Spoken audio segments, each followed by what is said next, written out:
அக்கினியே தேவ அக்கினியே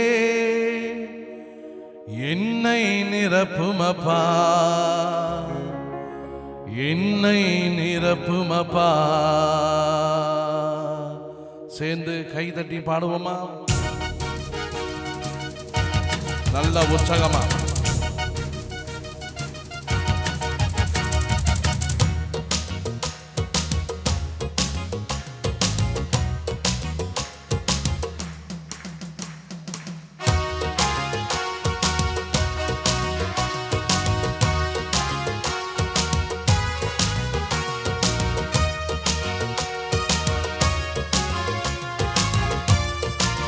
உணர்ந்து பாடுவோம் எல்லாரும். அக்கினியே தேவ அக்கினியே என்னை நிரப்புமப்பா, இன்று என்னை நிரப்புமப்பா. சொல்லி சொல்லி பாடி. அக்கினியே தேவ அக்கினியே என்னை நிரப்புமப்பா, இன்று என்னை நிரப்புமப்பா. ஆண்டவரை மகிழ்ச்சியோடு ஆராதிப்போம். தீனாவாய் வாருமப்பா, நாங்க தீப்பற்றி எரிந்திடட்டும். சொல்லி பாடி. தீனாவாய் வாருமப்பா, நாங்க தீப்பற்றி எரிந்திடட்டும். தீனாவாய் வாருமப்பா, நாங்க தீப்பற்றி எரிந்திடட்டும். தீனாவாய் வாருமப்பா, நாங்க தீப்பற்றி எரிந்திடட்டும். கரங்களை உயர்த்தி தட்டி பாடி. அக்கினியே தேவ அக்கினியே என்னை நிரப்புமப்பா, இன்று என்னை நிரப்புமப்பா. தூயரத்த அபிஷேகம் மழை போல் பொழிந்திடட்டும். சொல்லி. தூயரத்த அபிஷேகம் மழை போல் பொழிந்திடட்டும். தூயரத்த அபிஷேகம் மழை போல் பொழிந்திடட்டும். தூயரத்த அபிஷேகம் மலை போல் பொழிந்திடட்டும். கரங்களை நல்லா உயர்த்தி தட்டி பாடி. அக்கினியே தேவ அக்கினியே என்னை நிரப்புமப்பா, இன்று என்னை நிரப்புமப்பா. மீண்டுமா? தேவ அக்கினியே என்னை நிரப்புமப்பா, இன்று என்னை நிரப்புமப்பா. சுட்டெரிக்கும் நெருப்பாக சுடர்விடும் ஜோதியாக, சுட்டெரிக்கும் நெருப்பாக சுடர்விடும் ஜோதியாக, சுட்டெரிக்கும் நெருப்பாக சுடர்விடும் ஜோதியாக. பாடுவோம். சுட்டெரிக்கும் நெருப்பாக சுடர்விடும். நல்ல கைதட்டி ஆண்டவரை ஆராதித்து. அக்கினியே தேவ அக்கினியே என்னை நிரப்புமப்பா, இன்று என்னை நிரப்புமப்பா. நல்லா பாடுவோம். அக்கினியே தேவ அக்கினியே என்னை நிரப்புமப்பா, இன்று என்னை நிரப்புமப்பா. அக்கினியே தேவ அக்கினியே என்னை நிரப்புமப்பா, இன்று என்னை நிரப்புமப்பா. ஒரு விஷயம் நல்லா பாடுவோம். அக்கினியே தேவ அக்கினியே என்னை நிரப்புமப்பா, இன்று என்னை நிரப்புமப்பா. என்னை நிரப்புமப்பா, இன்று என்னை நிரப்புமப்பா. ஓ இயேசுவே இயேசுவே இயேசுவே இயேசுவே ஆராதிப்போமா? இயேசுவே அப்பா இயேசுவே இயேசுவே இயேசு. கரங்களை உயர்த்தி. ஹல்லேலூயா ஆமென் ஹல்லேலூயா ஹல்லேலூயா ஆமென் ஹல்லேலூயா. சொல்லி சொல்லி சொல்லி. ஹல்லேலூயா ஆமென் ஹல்லேலூயா ஹல்லேலூயா ஆமென் ஹல்லேலூயா ஹல்லேலூயா ஆமென் ஹல்லேலூயா ஹல்லேலூயா ஆமென் ஹல்லேலூயா ஹல்லேலூயா ஆமென் ஹல்லேலூயா ஹல்லேலூயா ஆமென் ஹல்லேலூயா. காலையில் கடவுளுடைய திருவுளத்தின்படி வாழ்வது என்பதை பார்க்கும் பொழுது, திருவுளம்னா என்ன, அந்த திருவுளத்தை அறிந்து கொள்வது, இயேசுவை அறிந்து கொள்வது மிகவும் அடிப்படையான ஒரு தேவை. ஒவ்வொரு கிறிஸ்தவங்களுமே கடவுளுடைய திருவுளத்தை அறிந்து அதை செயல்படுத்துவதில் கவனம் செலுத்தணும். மற்ற காரியங்களில் கவனம் செலுத்துவதை விட எதில் அதிகமாக கவனம் செலுத்தணும்? கடவுளுடைய திருவுளத்தில் தான் நம்ம அதிகமான கவனம் செலுத்தணும். திருவுளம் என்ன அப்படிங்கிறத சொல்லியிருக்கிறேன். எந்த வசனம்? யோவான் 6:40. பிட் அடிச்சிட்டிங்கல்ல? பிட் அடிச்சிட்டிங்க, காப்பி அடிச்சிட்டிங்க, காப்பி அடித்து சொல்லிட்டீங்க பதில். இப்படி தான் இருக்கிற எல்லாரும் பாஸ் பண்ணுறீங்க எக்ஸாமை. யோவான் 6:40. சரி, அப்போ கடவுளை கண்டு, இயேசுவை கண்டு அவர் மீது நம்பிக்கை கொள்பவர்கள் நிலை வாழ்வு பெற வேண்டும் என்பதே என் தந்தையின் திருவுளம் நம்ம சொன்னோம். சரி, வெரி குட். அன்பானவர்களே, அப்போது நம்மளை நிறைய பேர் நம்மளை என்ன சொல்கிறது, பிரெயின் வாஷ் பண்ணியிருக்கிறாங்க, மூளை சலவை பண்ணியிருக்கிறாங்க இல்லையா? இப்படி பண்ணால் நீங்கள் ரட்சிக்கப்பட்டுருவீங்க, நீங்கள் எதை செஞ்சால் போதும், அதை செஞ்சால் போதும். ஆனால் அப்படிலாம் இல்லை பைபிளில், இல்லையா? அப்போ பைபிள் ரொம்ப தெளிவாக சொல்லுது, இந்த திருவுளத்தை நிறைவேற்றுகிற பிள்ளைகள் தான் முதல் அடி எடுத்து வைக்கிறாங்க. கடவுளுடைய பிள்ளைகள் ஆவதற்கு நம்ம என்ன எடுத்து வைக்கிறோம்? முதல் அடி. இப்போ என்ன நடக்கும்? கடவுளுடைய திருவுளத்தை நான் நிறைவேற்றுவேன் அப்படின்னு இயேசுவை அறிந்து கொள்ள ஆண்டவருடைய கட்டளைகளை கடைபிடிக்கிற பிள்ளைகள் அவங்களுக்கு என்ன கிடைக்கும் அப்படின்னா, கடவுளுடைய அருள் கிடைக்கும். என்ன கிடைக்கும்? கடவுளுடைய அருள். இதுதான் சமஸ்கிருதத்தில் கிருபைன்னு சொல்லுவாங்க. சமஸ்கிருதத்தில் என்ன? கிருபை இல்லையா? ஆங்கிலத்தில் கிரேஸ். நம்ம நிறைய நேரம் இதை பற்றி யோசிக்கிறதே இல்லை, ஆனால் இது ரொம்ப அடிப்படையான ஒரு செய்தி. இந்த அருள் உலகத்தில் இருக்கிற எல்லாருக்கும் கொடுக்கப்பட்டிருக்கிறது.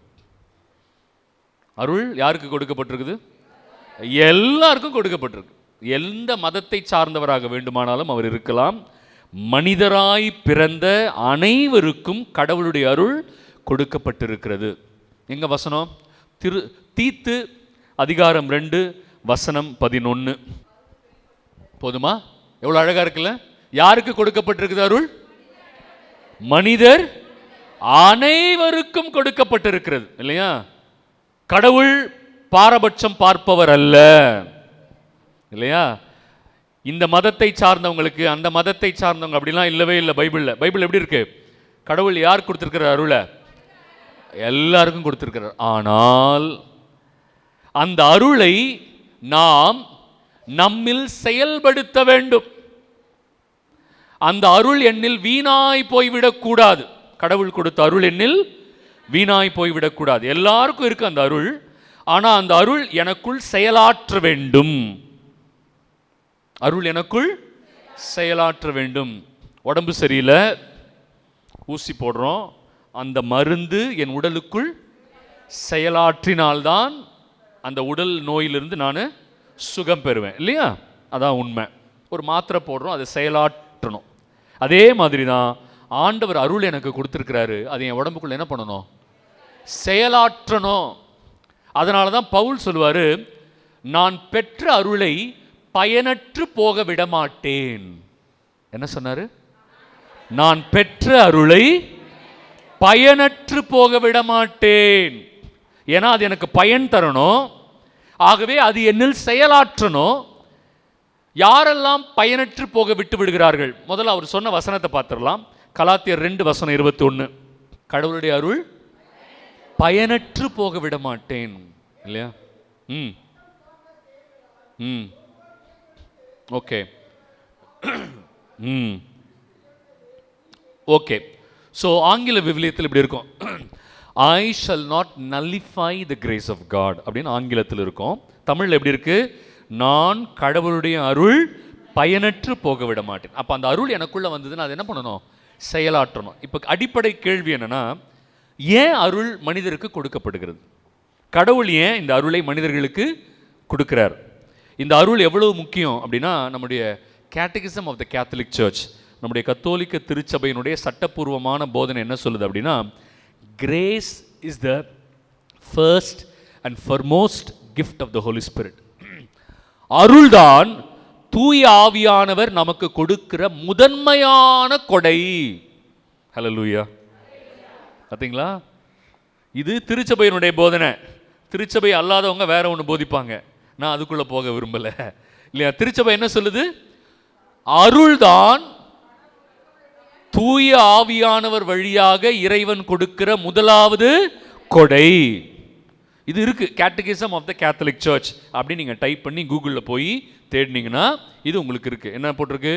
Grace is the first and foremost gift of the Holy spirit.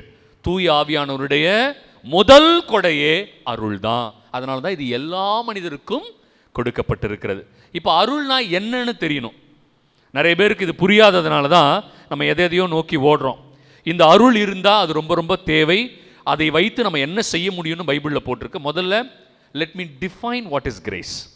அருள் என்றால் என்ன என்பதை வரையறுக்கலாம். முதல்ல புரியணும் இல்லை ஃபாதர், அருள்னு சொன்னால் என்ன ஃபாதர்? சில பேர் புரியாமையே கிரேஸ்ன்னுவாங்க. நல்லபடியாக வீடு கட்டம் ஃபாதர், காட்ஸ் கிரேஸ் ஃபாதர் அப்படின்வாங்க. இல்லை நல்ல கல்யாணம் பண்ணிட்ட ஃபாதர், காட்ஸ் கிரேஸ்ன்னுவாங்க. அவங்க தெரியாமையே சொல்கிறாங்க. என்ன சொல்கிறாங்கன்னு அவங்களுக்கு தெரியல. கிருபைனா அவங்க என்ன நினச்சிக்கிறாங்கன்னு அவங்களுக்கு தெரியல. முதல்ல கிருபை அருள்னா என்னன்னு பைபிளில் இருக்கு, விளக்கம் இருக்குது. நம்ம முதல்ல அதை தெரிஞ்சுக்கலாம், அப்புறம் அது உள்ளே போகலாம். ரோமையர் 3:24. கிறிஸ்து இயேசு நிறைவேற்றிய மீட்பு செயல் எது? அந்த கல்வாரி பலி இல்லையா? அதன் வழியாக கடவுளுடைய அருளால் இலவசமாய், கடவுளுடைய அருளால் இலவசமாய் கடவுளுக்கு ஏற்புடையவர்கள் ஆக்கப்படுகிறார்கள். நல்லா கவனிங்க, ரொம்ப சிம்பிள் தான், ஆனால் அந்த வார்த்தைலாம் கொஞ்சம் புரியாத மாதிரி இருக்கும். நாம் அனைவரும் கடவுளுக்கு ஏற்புடையவர்களாக வாழ்வதற்காக இறைவன் தன்னுடைய மீட்பு செயல் வழியாக நமக்கு கொடுத்த ஒரு இலவச கொடைதான் அருள். நான் இன்னும் சிம்பிளிஃபை பண்ணுறேன், இன்னும் எளிமையாக சொல்கிறேன் இல்லையா.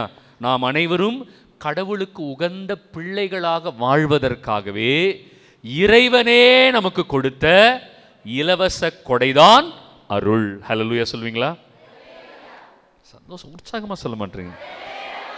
அதாவது ஹல்லேலூயா சொல்லும்போது ஒரு சின்ன உற்சாகம், வேற ஒன்றும் இல்லை. அது மகிழ்ச்சியாக சொல்றது. Praise the lord. ஹல்லேலூயானா பிரைஸ் த லார்ட்னு அர்த்தம், வேற ஒன்றும் இல்லை.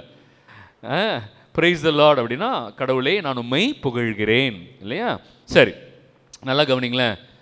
மனிதன் இறைவனுக்கு ஏற்புடையவர்களாக வாழ்வதற்காக இறைவனே மனிதருக்கு இலவச கொடை கொடுத்துட்டார்.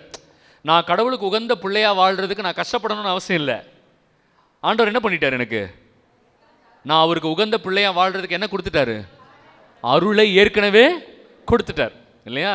அவருக்கு ஏற்புடையவர்களாக வாழ இறைவனே எனக்கு கொடுத்த இலவச கொடைதான் அருள். புரிஞ்சிச்சா? எல்லாருக்கும் புரிஞ்சிச்சா? It is a free gift of God. சரி, ஏன் கொடுத்தாரு? ஏன் அவருக்கு ஏற்புடையவராக நம்ம வாழணும்? ஏனென்றால் இந்த அருள் தான் என்னை நம்பிக்கைக்கு அழைத்து செல்லும். அதான் பாயிண்ட். அருள் எங்களை எங்க கூட்டிட்டு போவோம்? நம்பிக்கைக்கு அழைத்து செல்லும். அருள் இல்லாதவர்களால் நம்பிக்கை வாழ்க்கையை வாழ முடியாது. ஹல்லேலூயா. அருள் எவ்வளவு முக்கியம் தெரியுமா? எபேசியர் 2:8. நீங்கள் அந்த அருளாலேயே நம்பிக்கையின் வழியாய் மீட்கப்படுகிறீர்கள். அருள் இல்லைனா உங்களுக்கு நம்பிக்கை இருக்காது. கவனிச்சிங்களா? அந்த அருளாலேயே நம்பிக்கையின் வழியாய் மீட்கப்படுகிறீர்கள். முதல்ல எது வருது? அருள். அருள் என்ன எங்க கூட்டிட்டு போவோம்? நம்பிக்கைக்கு கூட்டிட்டு போவோம். நான் காலையில சொன்னேன், இயேசுவை அறிந்து அவர் மீது நம்பிக்கை கொள்பவர்கள் நிலைவாழ்வு பெற வேண்டும் என்பதே என் தந்தையின் இல்லையா. அப்ப முதல்ல அறிந்து கொள்வது, திருவுளத்தை நிறைவேற்றுறதெல்லாம் என்ன நம்ம காலையில பார்த்துட்டோம். இப்போ நம்பிக்கை வேணும். ஆனா அந்த நம்பிக்கைக்கு அடிப்படையாக இருப்பது எது? ஹல்லேலூயா. பிரியமானவர்களே, இது ரொம்ப ஒன்றும் கஷ்டம்லாம் கிடையாது. நம்ம நிறைய பேர் ஈஸியான சொல்யூஷன் தேடுறோம். நம்ம எல்லாருக்கும் இந்த உலகம் இப்போ ரொம்ப கெட்டுக்கிறவடையாயிடுச்சு. ஆமாம், ஏன் நமக்கு என்ன சொல்யூஷன் வேணும்? ஈஸி சொல்யூஷன் வேணும் எல்லாத்துக்குமே. ஆமாம், போட்ட உடனே எல்லாமே இல்லையா, எனக்கு காசு வந்துடணும், வேலை வந்துடணும், எல்லாமே ஈஸி இல்லையா. ஜிம்முக்கு போன உடனே முதல் நாளே 6 பேக் வந்துடணும்னு பார்க்குறான், இல்லைன்னா போக மாட்டான் ஜிம்முக்கு. இல்லைங்களா? எல்லாம் மாறிடுச்சு இன்றைக்கி உலகம். ஏன்னா இந்த செல்ஃபோனால், இன்டர்நெட்டால், இன்றைக்கி இருக்கிற புது புது ஏஐ, ஆர்டிஃபிஷியல் இன்டெலிஜென்ஸ் டெக்னாலஜியால் இன்றைக்கி மக்கள் எப்படி ஆகிட்டாங்க? ரொம்ப சோம்பேறி ஆகிட்டுருக்காங்க, ரொம்ப சோம்பேறி. நம்ம பிள்ளைகளும் அப்படி தான் மாறிக்கிட்டு இருக்கிறாங்க. கவலையாக இருக்குது, வேதனையாக இருக்குது. புக் எடுத்து படிக்க மாட்டேங்கிறானுங்க. காலேஜில் புக் எடுத்து படிக்க மாட்டேறானுங்க. அசைன்மெண்ட் கேட்டால் கூட இன்டர்நெட்லேருந்து காப்பி பண்ணி எழுதி கொடுத்துட்றானுங்க. ஆமாம், இன்டர்நெட்லேருந்து காப்பி பண்ணி எழுதி கொடுத்துட்றாங்க. அப்போ அறிவே வேலை செய்யவே மாட்டேங்குது. அப்போ அவனுக்கு மூளை எப்படி வேலை செய்யும்? இல்லைங்களா? மூளை மழுங்கடிக்கப்படுகிறது. இன்றைக்கி காலம் எல்லாமே மாறிடுச்சு. ரொம்ப பயமாக இருக்குது. எதிர்காலம் எப்படி இருக்குமோன்னு நமக்கு தெரியல. இந்த பிள்ளைகளுடைய எதிர்காலம் எப்படி இருக்குன்னு தெரியல. பெற்றோர்கள் நம்ம கவனமாக இருக்கணும். அட்லீஸ்ட் நம்ம அந்த பயிற்சி இப்போத்துலேருந்தே நமக்கு கொடுக்கணும் பிள்ளைகளுக்கு. இல்லையா? கொஞ்சம் கஷ்டப்படணும். வீட்டில் பிள்ளைகளுக்கு வேலை கொடுக்கணும். தட்டை கழுவுன்னு சொல்லணும். இல்லையா? வீடை பெருக்கு. பொம்பளை பிள்ளைலாம் பெருக்க மாட்டா. இப்போ பொம்பளை பிள்ளை மட்டும் தான் பெருக்கும், ஆம்பளை பிள்ளை பெருக்கும் அப்படிலாம் சொல்லக்கூடாது. 2 பேரையும் வேலைக்கு வாங்க. பையனுக்கும் வேலை கொடுக்கணும், பொண்ணுக்கும் சமமாக கொடுங்க. அப்போ தான் அவனுக்கு தெரியும் பையனும் பொண்ணும் சமம்னு. அப்போ தான் அவனுக்கு சின்ன வயசுலேயே புரியும். புரியுதுங்களா? அதெல்லாம் நம்ம செய்கிறதே இல்லை. எந்த வேலை, இப்போ உங்கள் பையன் உங்கள்கிட்ட ட்ரெஸ்ஸு கேட்குறான் இல்லையா, ஏதாவது ஒரு வேலை கொடுங்க. இந்த வேலையெல்லாம் செஞ்சு முடியும், உனக்கு இந்த ட்ரெஸ்ஸை வாங்கி கொடுக்குறேன்னு சொல்லுங்கள். கஷ்டமே கொடுக்க மாட்டேங்கிறோம். கஷ்டம் கொடுக்கலன்னா ரொம்ப கஷ்டம். நம்ம தான் படாத பாடுபடுவோம் என் ஃப்யூச்சரில். ஞாபகம் வச்சுக்கோங்க. ஏன் இதை சொல்கிறேன்? ஆண்டவருடைய ஆசீர்வாதத்தை பெற நம்ம எல்லாமே இலவசமாக கிடைக்கணும்னு நினைக்கிறோம். ஆனால் ஆண்டவர் என்ன பண்ணுறாருன்னா அருளை கொடுத்துட்டாரு. அந்த அருள் தான் உன்னை எங்கே கூட்டிகிட்டு போகும்னு சொல்லிட்டாரு? நம்பிக்கைக்கு உன்னை கூட்டிகிட்டு போகும். அப்போ அந்த அருள் எனக்கு எதற்காக கொடுக்கப்படுகிறதுன்னு ஒரு கேள்வி இருக்குது. Why is it given? நம்பிக்கைக்கு என்னை கூட்டிகிட்டு போகணும்னா அந்த அருள் எனக்குள் வேலை செய்யுது. என்ன செய்யுதுன்னு பார்க்கலாமா? தீத்து புத்தகம் 2வது அதிகாரம் 12வது வசனம் எடுங்க. அருள் என்கிட்ட இருந்ததுன்னா, அருள் என்கிட்ட இருந்தா நான் முதல்ல எதை எதிர்ப்பேன்? இறை பற்றின்மையை எதிர்ப்பேன். அப்படின்னா என்ன அர்த்தம்?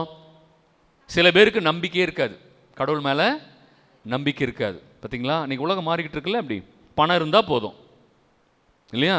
பணம் இருந்தால் சர்ச்சுக்கு வர மாட்டாங்க. கொஞ்சம் படிச்சுட்டா கூட இப்போலாம் சர்ச்சுக்கு வர மாட்டாங்க. அது எங்கிருந்து அந்த ஆணவம் வருதுன்னு எனக்கே தெரியல. கொஞ்சம் படிச்சுட்டாலும் ஆண்டவர்கிட்ட வரவே மாட்டுறாங்க.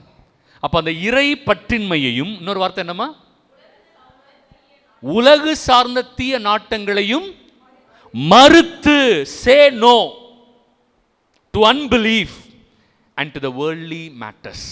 இந்த உலகு காரியத்துக்கும் அவநம்பிக்கைக்கும் முதல்ல நோ சொல்லுங்க. எப்போ நோ சொல்ல முடியும்?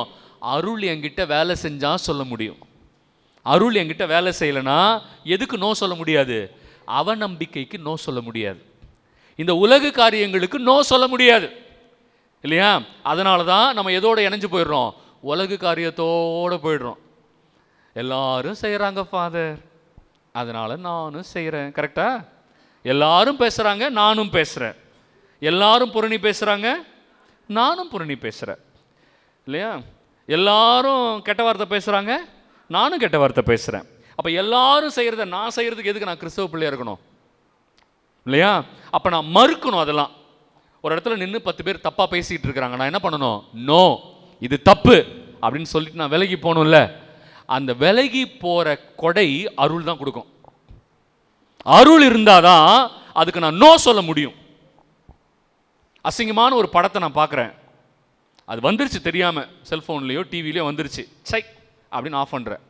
அருள் இருந்தால் தான் அந்த எண்ணம் வரும். அருள் இல்லைன்னா அந்த எண்ணம் வராது. புரியுதுங்களா? நகை ஆசை, பண ஆசை, பொருளாசை, சொத்து ஆசை இல்லையா? அருள் இருக்கிறவங்களுக்கு அந்த ஆசை வராது. அருள் இல்லாதவங்க தான் அலைவாங்க. அருள் இல்லாதவங்க தான் என்ன பண்ணுவாங்க? ஆசை ஜாஸ்தியாக இருக்கும், பொருள் ஆசை ஜாஸ்தியாக இருக்கும். அப்போ இந்த உலகு காரியங்களுக்கு யாரெல்லாம் நோ சொல்கிறாங்களோ அவங்ககிட்ட அருள் வேலை செய்யுதுன்னு அர்த்தம். இப்போ நீங்களே கண்டுபிடிச்சிடலாம், என்னால் இந்த மாதிரி விஷயத்துக்கெல்லாம் நோ சொல்ல முடியல ஃபாதர். சில பேர் ஜாதிலாம் ஃபாலோ பண்ணுவாங்க இல்லையா? நோ சொல்லணும், நோ சொல்லணும், சொல்ல முடியல. ஏன் சொல்ல முடியல? அருள் வேலை செய்யலை இல்லையா? மனுஷனை எப்படி பிரிக்க முடியுங்க? முதல்ல சொல்லுங்க, மனுஷனை எப்படி பிரிக்க முடியும்? இந்த சாதி அந்த சாதி எவனோ கண்டுபிடிச்சிட்டா, அட்லீஸ்ட் நமக்கு தெரியுது அது தப்புன்னு, அதுலேருந்து விலகி வர முடியலையே. ஏன் முடியல? ஏன்னா அருள் வேலை செய்யலை. என்ன வேலை செய்யலை?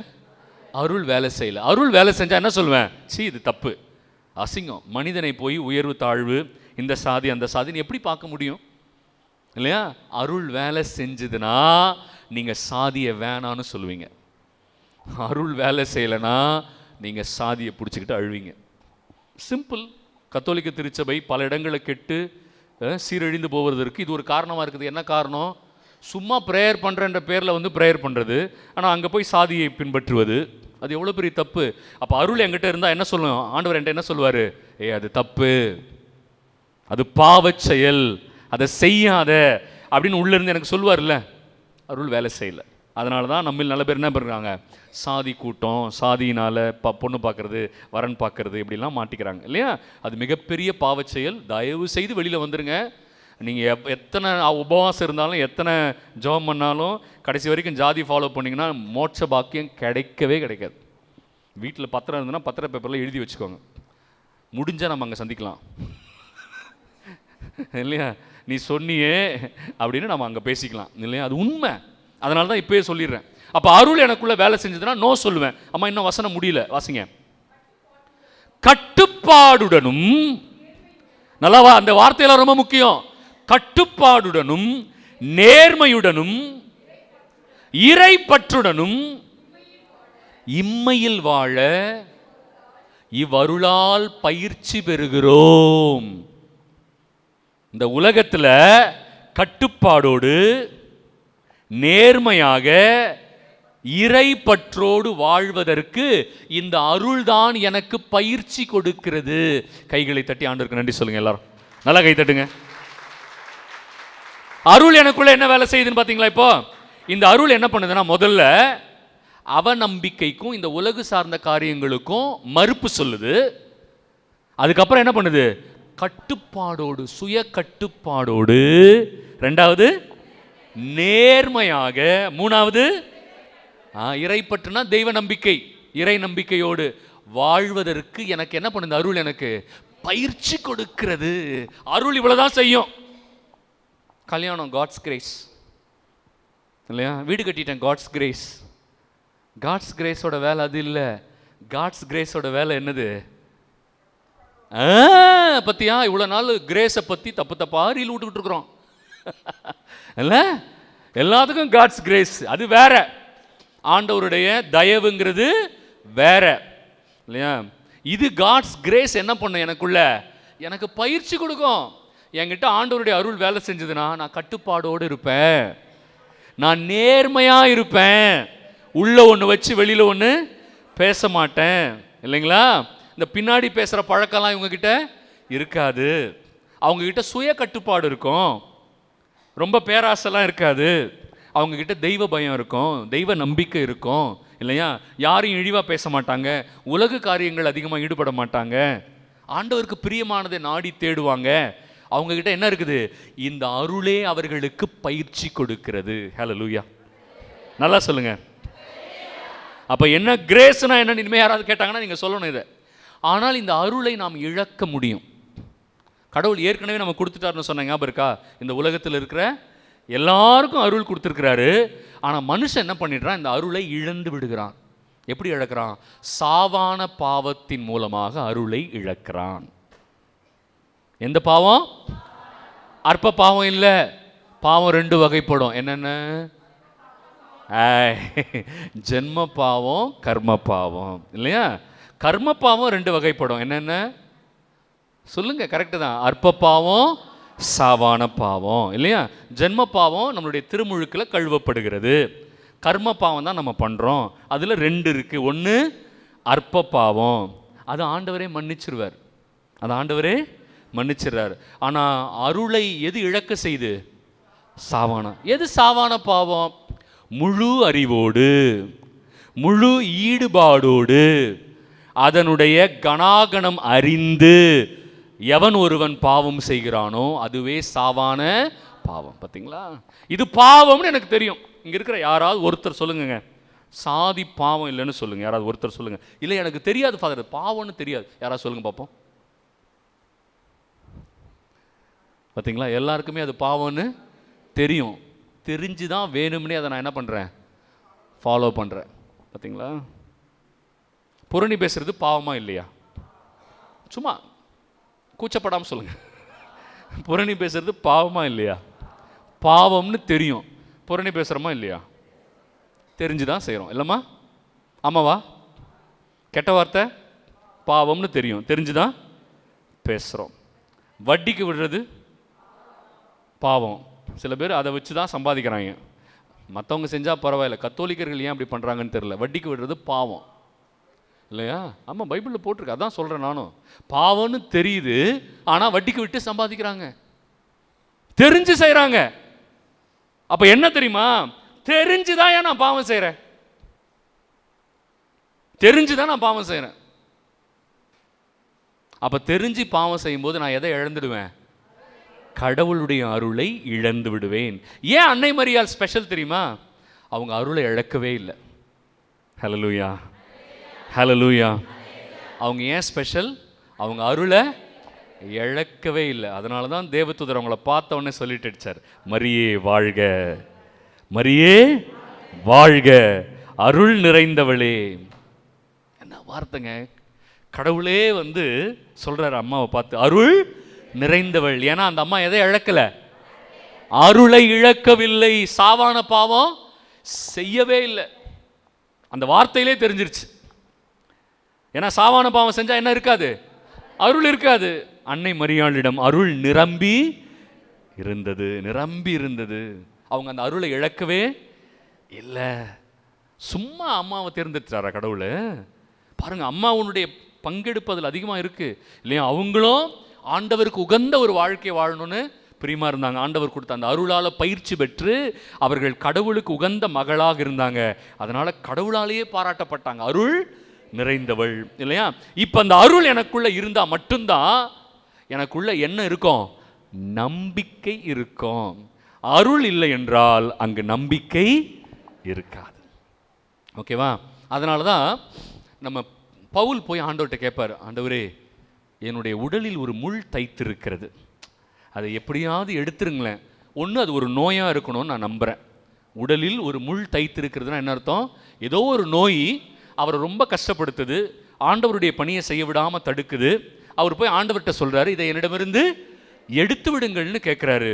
அதுக்கு ஆண்டவர் சொன்ன பதில் 2 கொரிந்தியர் 12:9, என் அருள் உனக்கு போதும். கைத்தட்டி ஆண்டவருக்கு நன்றி சொல்லுங்க, நல்லா கைத்தட்டுங்க. என் அருள் உனக்கு போதும், நீ கவலைப்படாத இல்லையா? அது உனக்கு கஷ்டப்படுத்து நினைக்கிறியா? நீ கவலையப்படாத. உனக்கு நான் என்ன கொடுத்துருக்குறேன்? என் அருள் கொடுத்துருக்கிறேன். என் அருள் உனக்கு போதும், அதுவே போதும். நீ அருளை பயன்படுத்த, அது போதும். சரியாம்மா? அருளை பயன்படுத்துவீங்களா? இனிமேல் கடவுள் கொடுத்த அருளை பயன்படுத்துவீங்களா? அந்த அருளை பயன்படுத்தினீங்கன்னா நம்ம எதை இழக்க, நம்ம நமக்கு என்ன கிஃப்ட் கிடைக்கும்? நம்பிக்கை என்னும் கொடை இறைவன் கொடுப்பார். ஹல்லேலூயா. இப்போ புரிஞ்சிருச்சா? அதனால தான் நிறைய பேர் நம்பிக்கை வாழ்க்கை வாழலை. என்ன வாழ்க்கை வாழலை இல்லையா? ஏனென்றால், ஏன் நம்பிக்கையை பற்றி உங்களுக்கு நான் சொல்லணும், ஆனால் அதுதான் கடவுளுடைய சித்தம், அதுதான் கடவுளுடைய திருவுளம். நம்ம இயேசுவை அறிந்து அவர் மீது நம்பிக்கை கொள்ளணும், அப்போதான் நமக்கு நிலைவாழ்வு. இதுதான் தந்தையின் திருவுளம். இந்த அடிப்படை செய்தியை புரிந்து கொள்ளாமலேயே ஒரு வாழ்க்கை எப்படி வாழ முடியும்? நம்ம இதுக்குள்ள இவ்வளவு ஆழமான கருத்து இருக்கு. இப்போ காலையிலேருந்து சில பேர் கேட்டாங்க, ஃபாதர் என்ன ஃபாதர் இவ்வளோ இருக்கா ஃபாதர்?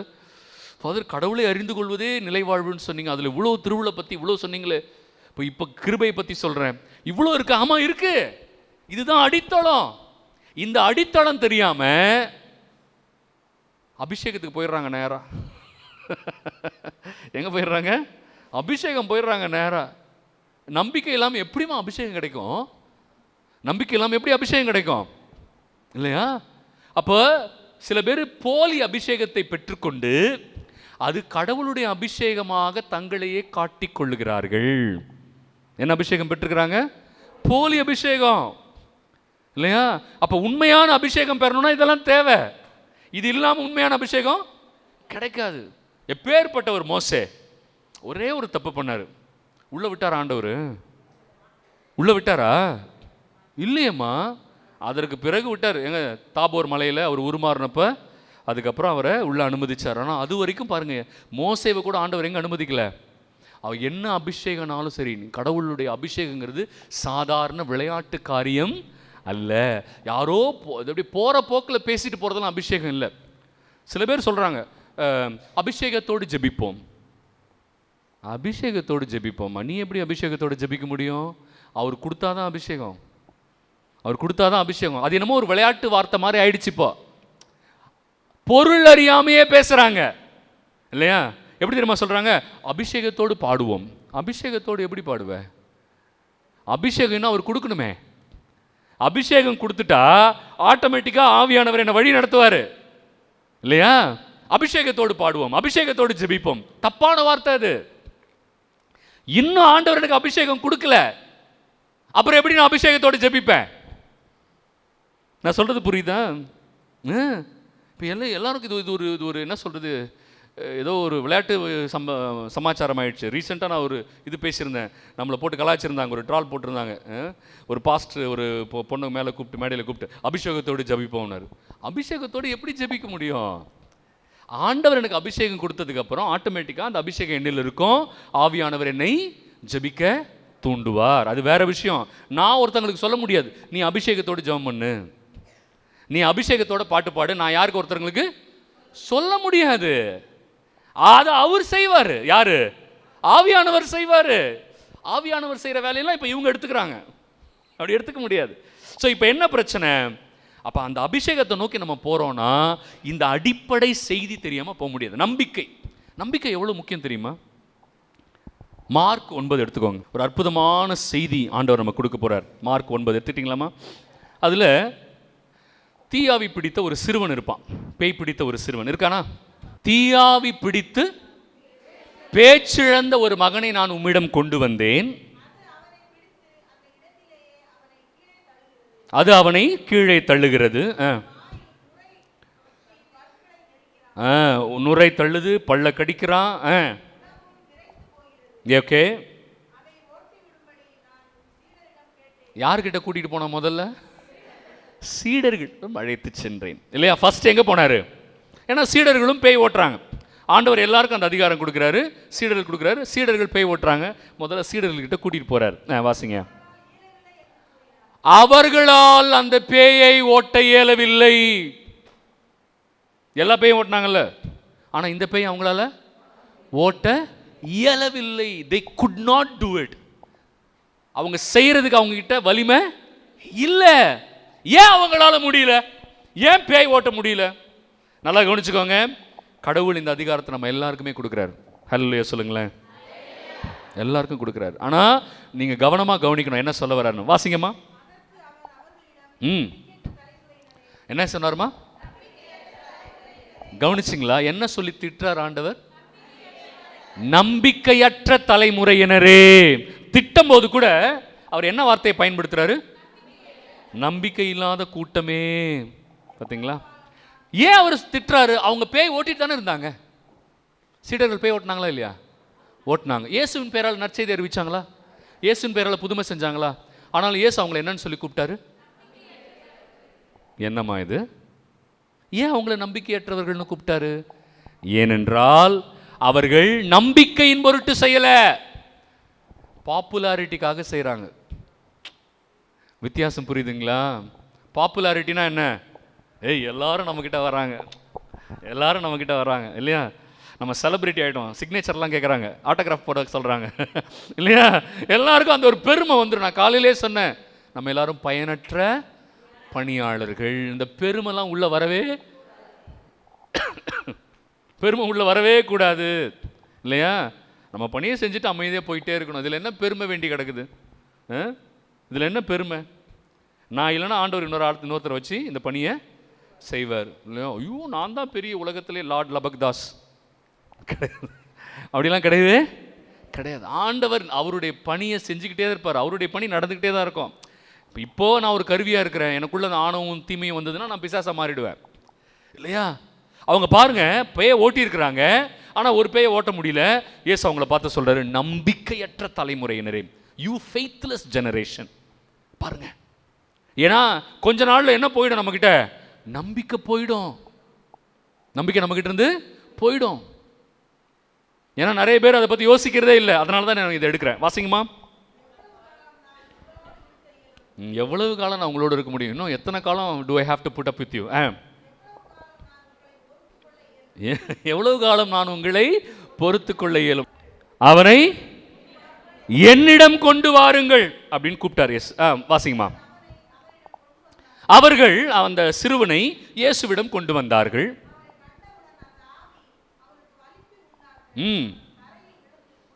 அப்படியே பொருள்றான் கீழே. இயேசுவை பார்த்த உடனே பிசாசு வேலை செய்யுது. எவ்வளவு காலமா இது இவனிடம் இருக்கிறது அப்படின்னு தந்தை கிட்ட கேட்கிறார். எப்பத்திலிருந்து இருக்கு பாருங்க. சில சமயம் சில பிசாசு எங்கேருந்து நம்ம கூட வருது, ஜேர்னி ஆகுது. குழந்தை பருவத்திலேருந்தே நம்ம கூடவே இருக்குமா. ஒன்று மண்ணா பழகிட்டோம் ஃபாதர். நாங்கள் லூசிபர் நானும் ஒன்று மண்ணா பழகிட்டோம். கூட மனசே வரல ஃபாதர். அவன் பாட்டில் மூலையில் ஒரு வீட்டில் ஒரு மூலையில் இருந்துட்டு போட்டோம் இல்லைம்மா. இல்லையா? இருக்கிறான், அதான் பிரச்சனையே. நம்ம உடம்புல இருக்கிறான், வீட்டில் இருக்கிறான் இல்லையா? வேற எங்கேயோ போய் தேடிக்கிட்டு இருக்கிறாங்க நிறைய பேர். சிறு வயதிலிருந்தே இருக்கிறது. சில பேருக்கு அது வெளியில் காட்டாது, சில பேருக்கு அது காட்டும். சில பேருக்கு அது வெளியில் காட்டாது, சில பேருக்கு அது வெளியில் காட்டும். ஏன்னா நான் சாத்தான் பற்றி பேச போகிறதில்ல, அது பெரிய தலைப்பு. அதனால் இப்போ வேண்டாம், ஒரு காலத்தில் டைம் இருந்துச்சுன்னா அப்புறம் பார்க்கலாம் இல்லையா? அது உடம்புக்குள்ளே வர்றதுக்கு கொஞ்சம் டைம் எடுத்துக்கும். வந்ததுக்கப்புறம் அமைதியாக இருக்கும். அதுக்கப்புறம் உங்கள் உடம்புல இருந்து நிறைய தூண்டுதல் வேலையை செய்யும், சோதனைகள்லாம் கொடுக்கும். அதுக்கப்புறம் உங்களை காயப்படுத்தும், மனசளவுலையும் உடல் அளவுலையும். அதுக்கப்புறமா உங்களை பிடிக்கும், அதுக்கப்புறம் தான் வெளிப்படுத்தும். இது ஒரு பெரிய ப்ராசஸ் இது இல்லையா? சொல்ல முடியாது. இப்போ கூட ஒரு 5-6 பேர் அதோட உட்காந்துருக்கலாம். தெரியாது, எனக்கு தெரியாது. யாருக்கு தான் தெரியும்? கடவுளுக்கு தான் தெரியும். ஏன்னா அவன் என்ன பண்ண மாட்டான், இப்போ வெளிப்படுத்தவே மாட்டான், நல்லவ மாதிரியே சுற்றுவான். பார்த்தீங்கன்னா சொன்ன பார்த்தீங்களா, தொழுகை கூடத்திற்குள் ஒருவன் பேய் பிடித்தவன் ஒருவன் இருந்தான். ஆண்டவருடைய வசனத்தை கேட்டவுடன் தான், ஐயோ உமக்கு இங்கே என்ன வேலை? அவனால் எதை தாங்கிக்க முடியல? வசனத்தை அவனால் தாங்கிக்க முடியல. அதனால தான் ஆண்டவருடைய வசனம் பேய்களுக்கு எரிச்சலை ஊட்டும். அதனால தான் வீட்டில் நீங்கள் பைபிள் படிக்காமல் பார்த்துக்கோங்க சாத்தான். நீங்கள் பைபிளை தொடாமல் இருக்கிறதுக்கு என்னெல்லாம் பண்ணணுமோ அவ்வளவும் பண்ணுவான் சாத்தான். ஏன் தெரியுமா? அவனுக்கு அது எரிச்சலை உண்டாக்கும். அவனுக்கு என்ன உண்டாக்கும்? அவன் சர்ச்சுக்கு, அவன் தொழுகை கூடத்துக்கு வந்திருக்கிறான். எதுக்கு வந்திருக்கான் தொழுகை கூடத்துக்கு? அவன் காலையில் அவனும் மற்ற யூதர்கள் மாதிரி ஜெபிக்க தான் வந்திருக்கிறான். பார்த்தீங்களா? அப்போ ஜெபிக்க ஒருத்தன் சர்ச்சுக்குள்ளே வந்ததுனாலே அவங்ககிட்ட பேய் இல்லைன்னு அர்த்தம் இல்லை. வந்து நித்திய ஸ்துதிக்குரியர் பாடிட்டு போயிடுது பேய். நித்திய ஸ்துதிக்குரிய பரிசுத்த இல்லையா உள்ளே இருக்கு, வெளியில் தெரிய மாட்டேங்குது. அம்மா அப்போ ஏசு என்ன பண்ணுறாரு? எடுத்தோடனே பேய் ஓட்டலை. ஏசு என்ன பண்ணுறாரு? நற்செய்தியை தான் போதிக்கிறார். அவர் நற்செய்தியை போதிக்க போதிக்க அவனுக்கு என்ன வருது? எரிச்சல் வருது. மார்க் 1 படிச்சு பாருங்க. அவன் உடனே எரிச்சல் உற்று, இயேசுவே எங்களை தொலைத்து விடவா வந்தீர்? உமக்கு இங்கே என்ன வேலை? அவருக்கு அங்கே தான் ஏன் வேலை இல்லையா? நீ தான் வேலை இல்லாத இடத்துல வந்து உட்கார்ந்துருக்கிற இல்லையா? அப்போ வார்த்தை போதிக்க போதிக்க தான் சாத்தானுக்கு. அதனால தான் சில பேர் போதனை கடினமாக இருக்கும்போது அவங்களால கேட்கவே முடியாது, எரிச்சலாக இருக்கும். போதனை கடினமாக இருக்கும்போது எப்படி இருக்கும்? எரிச்சலாக இருக்கும். தன்னை கரெக்ட் மாதிரியே நினச்சிப்பாங்க, தன்னை சரி மாதிரியே நினச்சிப்பாங்க. நான் எல்லாம் கரெக்டு. ஏன் நினைக்கிறாங்க தெரியுமா? உள்ளே இருக்கிறவன் வேலை செய்கிறான். ஏன்னா குத்தம் வசனம் என்ன பண்ணும்? குத்தம் வசனம் கிழிக்கும், வசனம் அடிக்கும். எசாயா 11வது அதிகாரத்தில் இருக்குது, 4வது வசனம் நினைக்கிறேன். வசனம் கோலால் அடித்து அழிக்குமா. ஒருத்தங்களை கோலால் அடிக்கிற மாதிரி அடிக்குமா வசனம் இல்லையா? வசனம் நெருப்பு போன்றதுன்னு இருக்கு பைபிளில். வசனம் நெருப்பு போன்றது இல்லையா? அது மிகப்பெரிய கேதுரு மரங்களே முறித்து விடும். அதனால தான் ஆண்டவருடைய வசனம் எரிச்சலாக இருக்கு. சிறு வயதிலிருந்தே இருக்குன்னா என்ன அர்த்தம்? வசனம் உள்ள போல. பிரியமானவர்களே, இறை வார்த்தை ஒருவருக்குள் செல்லாதவரை சாத்தான் அங்கே தான் இருப்பான். வெளியில் காட்டணும்னு அவசியமே இல்லை. அவன் அமைதியாக குவைட்டாக எல்லா வேலையும் பண்ணுவான், எல்லா வேலையும் பண்ணுவான் இல்லையா? நான் நிறைய பேசியிருக்கேன் சாத்தானை பற்றி, இப்போ டைம் இல்லை. ஓகே, அடுத்து நம்ம போயிடலாம். அம்மா வாசிங்கம்மா. இந்த சூசைடல் தாட் சில பேருக்கு வரும், தற்கொலை பண்ணிக்கணும். சில பேருக்கு அந்த எண்ணம் வரும். பார்த்தீங்களா? யார் கொடுக்குறா? பார்த்தீங்களா? இப்போ புரியுதுங்களா? சில பேர் அப்படியே செவுத்தில் போய் கை வச்சு அடிப்பாங்க, கோவத்தில் தங்களையே காயப்படுத்திப்பாங்க, கையை கீறிப்பாங்க, கையெல்லாம் கிழிச்சுப்பாங்க. பார்த்துருக்கீங்களா? ஸ்கூல் பசங்களே செய்கிறாங்க இப்போல்லாம் இல்லையா? அவங்க பார்த்து அந்த லவர் பாய் அவங்கள திரும்ப பார்க்கலன்னு அவங்க கிழிச்சுப்பாங்க கையை. ஆமாம், உள்ள யார் வேலை செய்கிறா? சிறு வயது முதலே இருக்கிறது உள்ள இல்லையா? வாலிப பசங்க சர்ச்சுக்கே வர்றதில்லை. யார் அங்கே போக வேணான்னு தடுக்கிறது? சாத்தான் போயிடாத, எரிச்சலாக இருக்குது, அங்கே போனால் அந்த ஃபாதர் கடுப்பேத்துறாருடா இல்லையா, எரிச்சலாக இருக்குது உள்ள, சாத்தான் விடவே மாட்டான். அதனால தான் வாலிப பிள்ளைங்களால் எங்கே வர முடியாது, சர்ச்சுக்கு வர முடியாது. வந்தாலும் எங்கே நிற்பான் தெரியுமா, உள்ள விடாது சாத்தான் இல்லையா. வெளியிலே நின்னாலும் என்ன பண்ணுவான் தெரியுமா இல்லையா, ஏன்னா அது அவனுக்கு எரிச்சலாக இருக்கும். இறை வசனம் சாத்தானுக்கு எரிச்சலை உண்டாக்கும். இப்போ நீங்கள் புரிஞ்சுக்கலாம், யாருக்காவது வசனம் சொல்லும்போது போர் அடிக்குது, எரிச்சலாக இருக்குன்னா உள்ள யார் இருக்கிறா, தட்ஸ் ஆல் யுவர் ஆனர். ஓகேவா, இப்போ புரியுதா, அவங்களால அதை ஏற்றுக்கவே முடியாது. பைபிள் படின்னு சொல்லி பாருங்களேன் உங்கள் பொண்ணுக்கிட்டே உங்கள் பையன்கிட்டே வீட்டில். பார்த்தது பையன் இல்லை, உள்ள இருக்கிற ஒரு பிசாசு பார்க்குது. அப்படியே நம்ம என்ன தப்பாக சொல்லிட்டோம் அவங்ககிட்ட, டே பைபிள் படின்னு தானே சொன்னோம். ஆனால் நம்மளை அப்படி முறைச்சி பார்த்துருப்பான், பார்த்துருக்கீங்களா? இதெல்லாம் அன்றாட அனுபவம் இல்லையா. வா ஜோமாலை பண்ணலானோ, இது வேலையாக போச்சு. எரிச்சல் வருதா, யாருக்கு வரும்? உடனே இயேசுகிட்ட கூப்பிட்டு வந்துருங்க. உடனே இயேசுகிட்ட நிறைய பேர் கூப்பிட்டு வந்திருக்கீங்க, ரொம்ப சந்தோஷமாக இருக்குது. நிறைய பேர் கூட்டிகிட்டு வரல, நிறைய பேர் கூப்பிட்டு வந்திருக்கீங்க, சந்தோஷமாக இருக்குது. நிறைய பேர் பிள்ளைங்களை கூட்டிகிட்டு வரல. ஆமாம், ஏன்னா அது அவங்களுக்கு எரிச்சலாக இருக்கும். கூட்டிகிட்டு வந்தவங்களே கேட்டு பாருங்களேன், யாரும் கம்பல் பண்ணி சில பேர் உட்கார வச்சுருக்கீங்க. அவன் பார்க்குறான், வயிறு எரியுது, ஏன் தான் உட்காந்து கேட்டம்மா, பொங்கல் அன்றைக்கி அவன் எவ்வளோ ஜாலியாக என்ஜாய் பண்ணுறான், அவன் எவ்வளோ ஜாலியாக என்ஜாய் பண்ணுறான், எங்களை கூப்பிட்டு வந்து என்ன இல்லையா. உள்ள அவன் பேசலை, எக்ஸாக்ட்லி உள்ள அது சின்ன வயசுலேருந்தே வந்துருச்சு இல்லையா. அப்படிதான் எரிச்சல் வரும், ஒன்றும் பண்ண முடியாது. ஓகே, வாசிங்கம்மா. இது தப்பான கேள்வி. இயேசுவை பார்த்த ஒரு தப்பான கேள்வி கேட்குறான். உம்மால் ஏதாவது செய்ய இயலுமானால் எங்கள் மீது பரிவு கொண்டு எங்களுக்கு உதவி செய்யும். இயேசுவை பார்த்து கேட்கக்கூடாத கேள்வி, கடவுளை பார்த்து கேட்கக்கூடாத கேள்வி. உம்மால் இயலுமானால்னு கேட்கக்கூடாது. கடவுளால் முடியாததுன்னு ஒன்றுமே இல்லை. பாவம், அவருக்கு தெரியாமல் கேட்குறாரு. அப்படி தான் நம்ம நிறைய நேரம் இருக்கிறோம். உம்மால் இயலுமானால், கடவுளே உங்களால் முடியுமானால் இந்த பேயை ஓட்டுங்களாம் இல்லை, உமக்கு திருவுளமானால்னு கேட்கலாம். என்ன கேட்கக்கூடாது? உம்மால் இயலுமானால். ஏன்னா அவரால் இயலாதது என்று இந்த உலகத்தில் எதுவும் இல்லை. அதனால் இயேசு கோவப்படுவார். வாசிங்கம்மா. இயேசு அவரை நோக்கி இயலுமானாலா, இதான் இவ்வளோ கோபம் இயேசுக்கு. இயலுமானாலா, என்னது முடியுமான்னு கேட்குறீங்க? யாரை பார்த்து? கடவுளை பார்த்து அப்படி கேட்க முடியுமா? அவர் தான் என் படைச்சார் எல்லாத்தையும். இந்த அண்ட சராசரத்தை படைத்து ஆண்டு கொடுக்கிறவரே அவர் தான். அவரை பார்த்து உம்மால் முடியுமானாலாம் கேட்க முடியாது இல்லையா. அதனால இயேசு கோவப்படுறார். இயலுமானாலா, அதுக்கப்புறம் தான் ஒரு செய்தி சொல்றாரு. அதுதான் உங்க எல்லாருக்கும் நான் கொடுக்க போற செய்தி, இந்த மாலை செய்தி. அதுக்கு பிறகு தான் ஆராதனைக்குள்ள போறோம் இல்லையா. என்ன சொன்னார் தெரியுமா? நம்புகிறவருக்கு எல்லாம் நிகழும். கைகளை தட்டி ஆண்டவருக்கு நன்றி சொல்லுங்க. எல்லாரும் கை தட்டுங்க, நல்லா கை தட்டுங்க. One solution to all the problems. அம்மா, one solution to all kinds of problems. பலதரப்பட்ட பிரச்சனைகளுக்கு இயேசு கொடுக்கிற ஒரே தீர்வு, நம்புகிறவருக்கு எதெல்லாம் நிகழும்? எல்லாம் நிகழும். ஒருத்தங்களுக்கு குழந்தை பாக்கியம் வேணும், ஒருத்தங்களுக்கு வீடு கட்டணும், ஒருத்தங்களுக்கு பிள்ளைங்க நல்லா படிக்கணும், ஒருத்தங்களுக்கு சமாதானமாக வாழணும் இல்லையா, ஒருத்தங்க நோய் நீங்கணும். இப்படி ஒவ்வொருத்தருக்கும் பலதரப்பட்ட பிரச்சனை.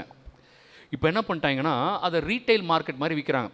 இந்த கோயிலுக்கு போனால் பேய் போயிடும், அந்த கோயிலுக்கு போனால் குழந்தை பாக்கியம், இந்த கோயிலுக்கு போனால் வறுமை. ஐயோ கடவுளே, அதான் தப்பு இல்லையா. இயேசு அப்படிலாம் சொல்லலை. இயேசு என்ன சொல்கிறார் தெரியுமா? நம்புகிறவருக்கு எதெல்லாம் நிகழும்?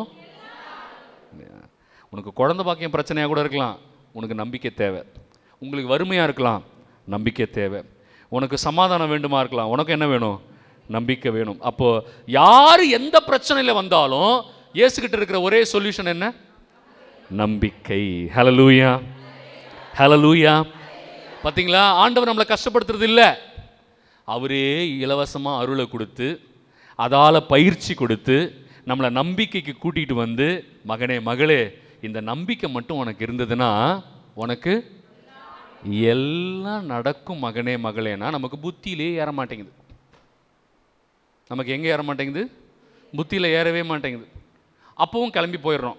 அங்கே போகிறதுனால உடம்பு சரியாமல் போகிறது இல்லை. உங்கள் நம்பிக்கை தான் உங்களை சுகமாக்கும்.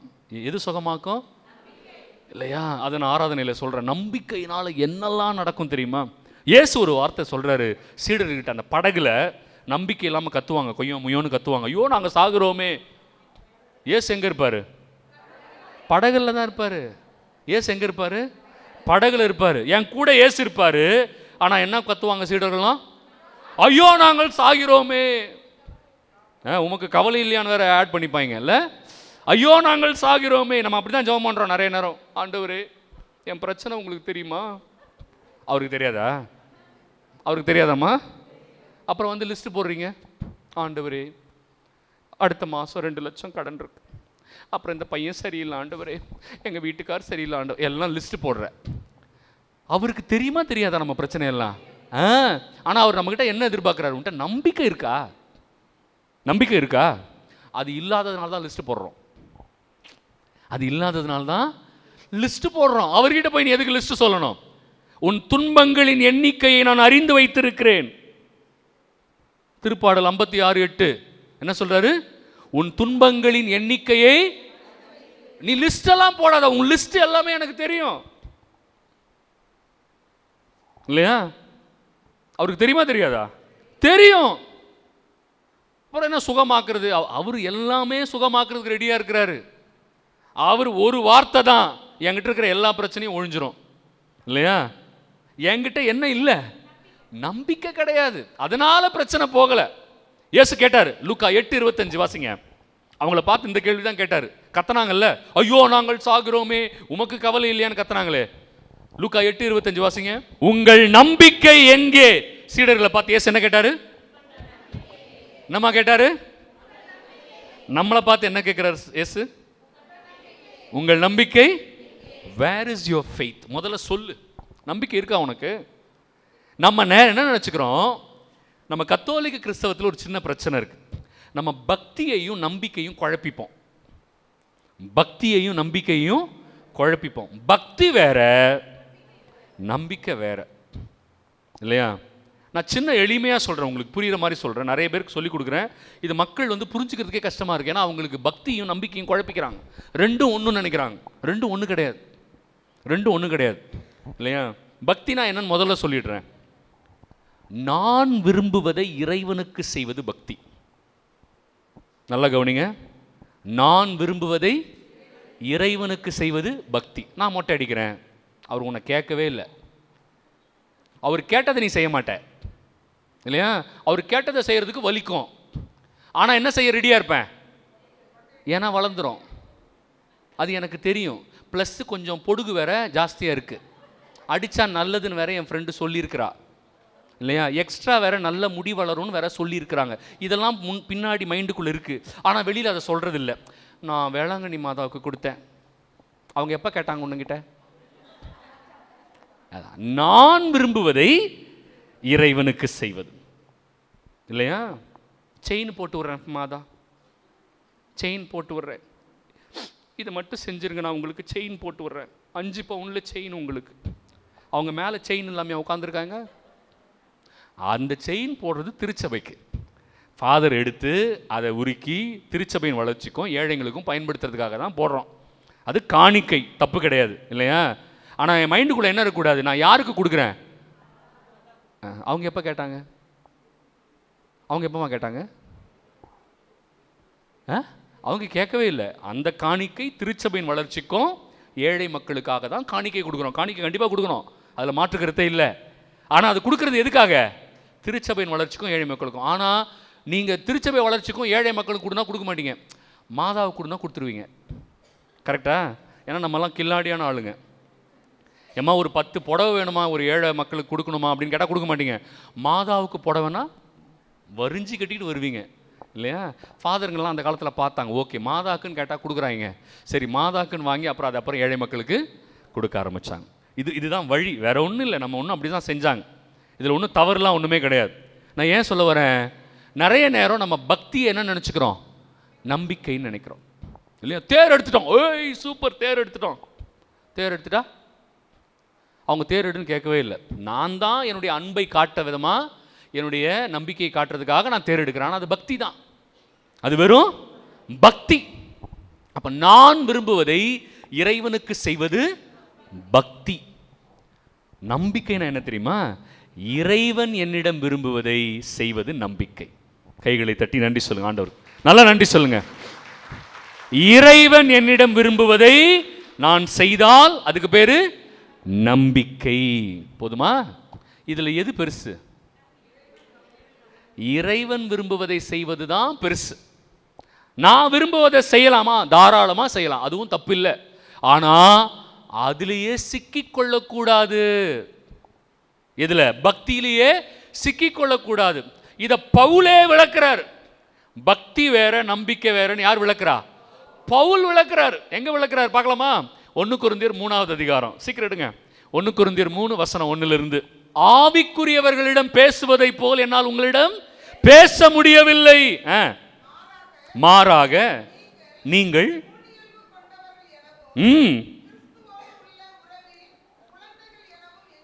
கிறிஸ்துவோடு உள்ள உறவில் இன்னும் எப்படி இருக்கிறீங்க? குழந்தையாவே இருக்கிறீங்க, இன்னும் வளரவே இல்லை. அதுவும் பால் குடி மறவாத குழந்தைகள்னு போட்டிருக்கோம். என்ன குழந்தைமா? வளருவீங்கன்னு பவுல் வெயிட் பண்றாரு, ஆனா அவங்க வளரவே மாட்டாங்க. அதனால உங்ககிட்ட பேசும்போது நம்பிக்கைக்குரியவர்களிடம் பேசுவதை போல என்னால் பேச முடியல. எப்படி பேசுறேன்? பக்தி உள்ளவர்களாக இருக்கிறவங்க கிட்ட பேசுற மாதிரி தான் பேசுறேன். வாசிங்கம்மா.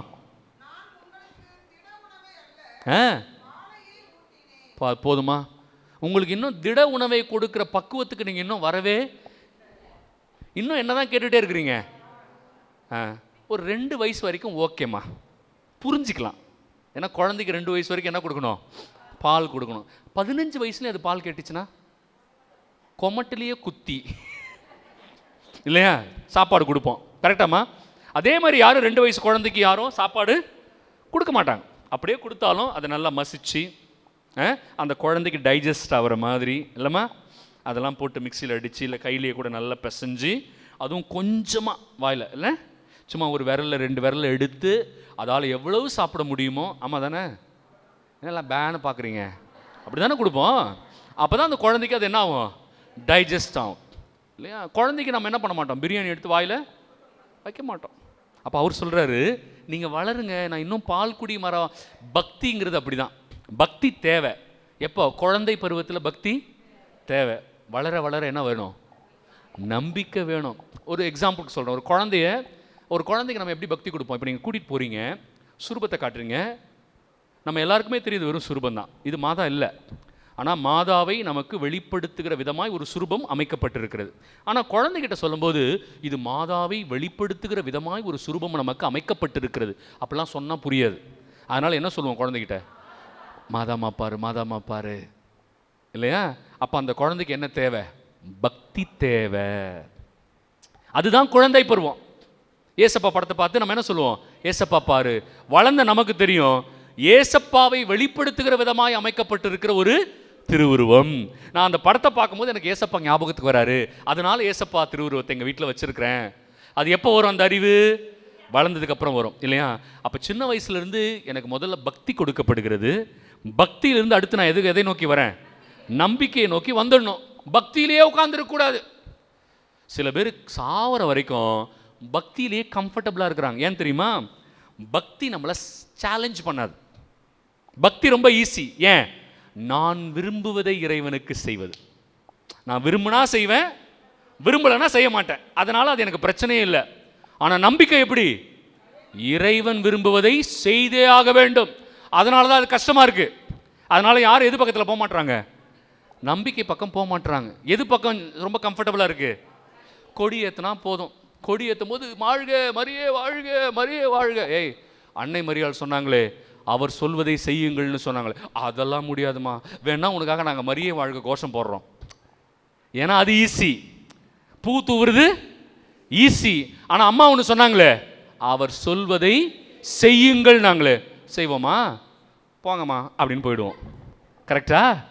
இதுதான் பிரச்சனை நம்மக்கிட்ட. அந்தோனியார் கோயிலுக்கு உப்பு மிளகோட போவோம். அவருக்கு எப்போ கேட்டாருன்னு எனக்கே தெரில. நானும் படிச்சிருக்கிறேன். அவர் எப்போ உப்பு கேட்டார், எப்போ மிளகு கேட்டாருன்னு எனக்கு சத்தியமாக தெரியாது. எனக்கு நீங்கள் யாராவது தெரிஞ்சு எங்கேயாவது படிச்சிங்கன்னா எனக்கு சொல்லிக் கொடுங்க, நான் கற்றுக்கிறேன். அவர் எப்போவுமே கேட்கலாமா. ஆனால் அவர் கோயிலுக்கு போகும்போது 1/2 கிலோ மிளகு, 1/2 கிலோ உப்பு இல்லையா, உப்பு மிளகு போட்டால் தொலைஞ்சு போனதெல்லாம் அவர் கண்டுபிடிச்சி கொடுத்துருவார். அவர் எப்போ சொன்னார் அந்த வார்த்தையை? அவர் அப்படி சொல்லவே இல்லை. அவர் என்ன சொல்லியிருக்கார் தெரியுமா? நற்கருணையும் இறை வார்த்தையும் என்னுடைய 2 கண்கள். கை தட்டுங்க, அவர் கை தட்டுங்க. நற்கருணையும் இறை வார்த்தையும் எனக்கு 2 கண்கள். சொன்னது யாரு? புனித அந்தோனியார் இல்லையா? அந்த அந்தோனியார் கோயிலில் பூசை நடக்கும்போது அங்கே அவர் சுரூபத்துக்கு முன்னாடி போய் நின்று உப்பு மிளகு போட்டு இருப்பானுங்க இல்லையா? திருப்பலி நடந்துகிட்டு இருக்கு. அவர் சொல்றாரு, திருப்பலி என்னுடைய கண்ணுன்னாரு. அந்த திருப்பலியை புறக்கணிச்சுட்டு போய் அந்தோனியார் சுரூபத்துக்கு முன்னாடி நிற்கிறீங்களே, அந்தோனியார் இறங்கி வந்தாருன்னா என்ன பண்ணுவார்? என்ன பண்ணுவார் நினச்சி பாருங்க. ஓட விட்டு அடிப்பார் நம்மளை இல்லையா? ஆனால் அந்த அநியாயம் நம்ம பண்ணுறோம். இப்போ பக்தி எது, நம்பிக்கை எது நமக்கு தெரியல பாருங்க. அந்தோனியார் நமக்காக பரிந்து பேசுவார், அது உண்மை. ஆனால் அவர் சொன்னதை நம்ம செய்யணும்ல. அவர் இறை வார்த்தையை இவ்வளவு இதுவாக போதிச்சாரு, ஏன் அதை பற்றி யாரும் பேச மாட்டோம்? ஏன்னா அது கஷ்டம். பார்த்தீங்களா? அதனால தான் நம்ம எது பக்கம் போகிறத விரும்ப மாட்டோம்? நம்பிக்கை பக்கம் போகிறத விரும்பல. கத்தோலிக்க மக்கள் பலருக்கு எது பிடிச்சிருக்கு? பக்தி பிடிச்சிருக்கு. அதனால் பக்தர்களாக இருக்க விரும்புகிறேமே ஒழிய நம்பிக்கையாளர்களாக இருப்பது கிடையாது. ஆனால் இயேசு நம்மக்கிட்ட கேட்டது என்ன தெரியுமா? உன் நம்பிக்கை எங்கே? இயேசு உன் பக்தி எங்கன்னெலாம் கேட்கல. என்ன கேட்டார்? உன் நம்பிக்கை எங்கே இல்லையா? நீ விரும்புகிறத செய்யறது ஓகே, செஞ்சுட்டு போ. அது நீ உனக்கு எனக்காக நீ செய்கிற செஞ்சுக்கோ. ஆனால் நான் விரும்புகிறத செஞ்சியா, அப்போ தான் பரலோகம் கிடைக்கும். ஸோ பக்தர்கள் பரலோகத்துக்கு போயிட முடியாது, நம்பிக்கையாளர்களுக்கு தான் பரலோகம். ஹல்லேலூயா, ஹல்லேலூயா. பக்தர்களுக்கு பரலோகம் கிடையாது. யாருக்கு பரலோகம்? நம்பிக்கையாளர்களுக்கு தான் பரலோகம். எங்கே போட்டிருக்கு? எபிரேயர் 11:6 போட்டிருக்கு. வாசிங்க. நம்பிக்கையினால் அன்றி எவரும் கடவுளுக்கு உகந்தவராயிருக்க முடியாது. கவனிச்சிங்களா அந்த வார்த்தையை? பிரியமானவர்களே, நம்பிக்கை இல்லாமல் யாரும் கடவுளுக்கு உகந்த பிள்ளைகளாக இருக்க முடியாது. ஃபாதர், நான் எல்லா வாரமும் போய் பூ வைப்பேன் ஃபாதர், மாதாம்மா காலில் வச்சுக்கோ இல்லையா? நீ யாரு காதலையும் பூ சுத்த முடியாதுமா. மாதாம்மா காலில் நீங்கள் பூ வைக்கலாம், அது ஒரு பக்தி தான், நான் இல்லைன்னு சொல்லலை. ஆனால் மாதாம்மா சொன்னதை நம்ம செய்யணும். அவங்க வாழ்ந்த வாழ்க்கையை நம்ம வாழணும். அதை தான் அன்னை மரியாள் நம்மிடம் எதிர்பார்க்கிறார். அவங்க எதிர்பார்க்கிறத நம்ம செய்யாமல், நான் கிரீடம் வச்சேன், செயின் போட்டேன், தேர் எடுத்தேன், இதெல்லாம் நீங்கள் செய்கிறீங்க. அவங்க விரும்பினதை செய்கிறீங்களா? என்னம்மா விரும்பினதை செய்கிறோமா? அப்புறம் இதெல்லாம் வச்சா மட்டும் அவங்க சந்தோஷப்படுவாங்களா? அன்னை மரியாளை சந்தோஷப்படுத்தணும்னா என்ன பண்ணணும்? இயேசு சொல்வதை செய்ய வேண்டும். ஹல்லேலூயா, ஹல்லேலூயா. பார்த்தீங்களா? அப்போ இயேசு சொல்லதை செய்யாம பூ வச்சா அம்மாவுக்கு சந்தோஷம் இருக்குமா? மாலை போட்டால் சந்தோஷமா இருப்பாங்களா? அங்கே தான் பிரச்சனை. ஆனால் நான் ஏன் இயேசு சொல்றதை செய்ய மாட்டேன்? எனக்கு அது கஷ்டமா இருக்கு. மன்னிக்கணுன்றாரு இல்லை? ஒரு பக்கம் அடித்தா மறுபக்கம் காட்டுன்னு சொல்கிறாரு. 1 மைல் உன்னை அவன் கூப்பிட்டா நீ 2 மைல் நடந்து போன்னு சொல்கிறாரு இல்லையா? உன் சிலுவையை சுமந்துக்கிட்டு என் பின்னாடி வான்றாரு. அவர் சொல்கிறதெல்லாம் ரொம்ப கஷ்டமாக இருக்குது. ஆனால் அம்மா அதை தான் விரும்புகிறாங்க. அம்மா எதை விரும்புகிறாங்க? அதை தான் விரும்புகிறாங்க. ஆனால் நம்ம ஆளுகளுக்கு எது பிடிச்சிருக்கு? பக்தராக இருந்துட்டு போயிடலாம் ஃபாதர், பக்தராக இருக்கலாம் ஃபாதர், பக்தர் தான் ஃபாதர் ஈஸி இல்லையா? சோறு போட்டோமா, மாலை போட்டோமா, தேர் தூக்கணுமா, கிரீடம் வச்சாமா, அம்மாவுக்கு ஒரு பவுன் கம்மல் வாங்கி போட்டோம் இல்லையா? கல்யாணம் காட்சிக்கு போகும்போது போட்டுட்டு போட்டோம் இல்லை? பாவம், காதில் பாருங்கள் ஒன்றுமே இல்லை, இருக்கா? இல்லை, பாவம். ஒரு பவுன் போட்டு விடுவோம். நம்மக்கிட்ட தான் நிறைய பணம் இருக்க. இவர் அவருக்கு அந்த வச்சிருக்கிற காசே அவர் கொடுத்தது தான். இவர் அம்மாவுக்கு கம்மல் போடுறாராம். இவர் அவங்களுக்கே காது குத்துறாங்க பாருங்க நம்ம ஆளுங்க இல்லை? அன்னை மரியாளுக்கே காது குத்துறாங்க நம்ம ஆளுங்க. ஆனால் அவங்க விரும்பினதை நம்ம செய்யவே மாட்டேங்கிறோம். அப்போ நம்பிக்கைனா என்ன? அப்போ இன்னைக்கு தெரிஞ்சிருச்சு. எலிசபெத் அம்மா சொல்லுவாங்க, அன்னை மரியாளை பார்த்து சொல்லுவாங்க இந்த வார்த்தையை. லூக்கா 1:45 எடுங்களேன். ஆண்டவர் உமக்கு சொன்னவை நிறைவேறும் என்று நம்பிய நீர் பேறு பெற்றவர். நீ ஏமா பேறு பெற்றவர் தெரியுமா? ஆண்டவர் சொன்ன வார்த்தைகள் அத்தனையும் நடக்கும், நீ நம்பனல்ல மரியா, அதனால் நீ பேறு பெற்றவள் என்று எலிசபெத் அம்மா அவங்கள பார்த்து சொன்னாங்க. பார்த்தீங்களா? நம்பிக்கை சாதாரண விஷயம் இல்லை. அப்ப நம்பிக்கை தான் அடித்தளம். அப்ப இயேசுவே கேட்கிறார், வேர் இஸ் யுவர் ஃபெய்த்? அன்னை மரியாளும் அவர் சொல்றதை செய்யுங்கன்னு சொல்றாங்க. அப்ப நம்பிக்கை என்றால் என்ன? அவர் சொல்வதை செய்வதுதான் நம்பிக்கை. ஹல்லேலூயா, ஹல்லேலூயா. எது நம்பிக்கை? இயேசு சொல்வதை செய்வதுதான் நம்பிக்கை. போதுமா? இயேசு சொல்வதை செய்வதுதான் நம்பிக்கை. நம்பிக்கை என்பது நான் நம்புகிறேன்னு சொல்றதில்லை. ஆண்டவரே நான் உங்களை நம்புறேன் ஆண்டவரே, சரி இனிமே போய் பேசாத, அது மட்டும் முடியாது ஆண்டவரே. ஆண்டவரே நான் உண்மை நம்புகிறேன் ஆண்டவரே, புரணி பேசாத, அது மட்டும் முடியாது ஆண்டவரே. அப்புறம் நம்புறேன்னு சொல்ற, அப்புறம் ஏன் புரணி பேசுற? இப்ப நம்புறேன்னு சொன்னா என்ன பண்ணக்கூடாது? புரணி பேசக்கூடாது. முடியலையே, தூண்டுறாங்களே, சுத்தி இருக்கிறவங்க தூண்டுறாங்களே. அப்ப பிசாசு தூண்டா அதுக்கு ஒத்துழைக்கிறீங்க. அப்ப பிசாசுக்கு ஒத்துழைச்சா என்ன ஆகும்னு உங்களுக்கு தெரியும். காலையில சொன்னேன், பிசாசுக்கு ஒத்துழைக்கிறவங்க திருவுளத்துக்கு எதிரானவர்கள் இல்லையா? திருவுளத்துக்கு எதிரானவர்கள் இருக்கே. அப்போ ஒருத்தவங்க தூண்டுனா நீங்க பேசிடுவீங்களா? சும்மா இருக்கிறேன் ஃபாதர் வந்து கோவத்தை மூட்டி விட்டு போயிட்டாங்க ஃபாதர். அப்போ அவங்க தூண்டா நீங்க கோவப்படுறீங்க. அப்போ பிசாசு தூண்டா அந்த சோதனைக்கு நீங்க இரையாக விழுகிறீர்கள். அப்படி தானே? ஆமாவா? அருள் வேலை செய்யல. எது வேலை செய்யல? அருள் வேலை செய்யல. அதனால தான் பவுல் சொன்னாரு, அருளை நான் பயனற்று போக விடமாட்டேன். அருள் வேலை செய்யணும். அருள் வேலை செஞ்சா யாராவது என்ன தூண்டினாலும் நான் என்ன பண்ணுவேன்? அமைதி காப்பேன், அமைதியா இருப்பேன், அமைதி காப்பேன். என்ன கெட்ட வார்த்தையில் பேசினாலும் நான் என்ன பண்ணுவேன்? அமைதி காப்பேன். கஷ்டமா? ஆமா இது கஷ்டம்தான், அதுதான் கிறிஸ்தவ வாழ்க்கை. ஆனா மிகப்பெரிய ஆசீர்வாதம் காத்திருக்குது. நம்ம எதையுமே செய்யல, ஆசீர்வாதம் மட்டும் வேணும். எதையுமே செய்யல, ஆனா என்ன வேணும்? ஆசீர்வாதம் மட்டும் வேணும். எப்படிங்க கிடைக்கும்? எப்படி கிடைக்கும்? அதனால தான் நம்ம ஆளுங்க ஷார்ட் சொல்யூஷனுக்கு ஓடுறாங்க.